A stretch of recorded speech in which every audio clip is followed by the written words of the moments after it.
it's, the reason that this book, The Cinderella Strategy, resonated so much with me, because it was recommended to me by someone who's like top dog in the fundraising department at Butler University. And the main takeaway, in my opinion,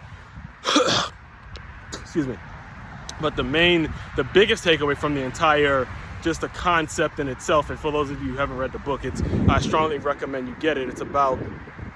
how Butler University leveraged the attention that their basketball program got when they made it to 2 Final Fours, and they used that attention, they used everything that the basketball program was doing, they used that as a way of shining a light on their university and making it so the university benefits, and it still continues to benefit, whether it was and it's through that process, through the move to the Big East, the decision to not necessarily make football the primary sport, to make it so Indiana gets their basketball program because they know the people of Indiana, Hoosierstown, you know what I'm saying? Hoosierstown, they know they love their basketball, so they paid more attention to their community and what the community is all about. And that's why you see the Butler program doing the things that they're doing today, even though they're not necessarily making a splash. Butler specifically, everywhere Brad Stevens goes, right, he's still representing Butler University. So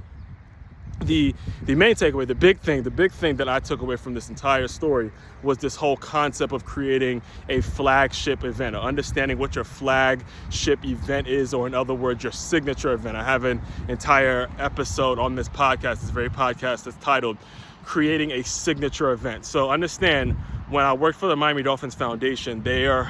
well, if you don't know, the Miami Dolphins have the number one fundraiser in the NFL. It's called the DCC, the Dolphins Cancer Challenge, and that is the flagship event for all the fundraising efforts. And what they did actually throughout my time there is they just simply took the people who was fundraising for the DCC and they made it into one staff, one foundation staff. And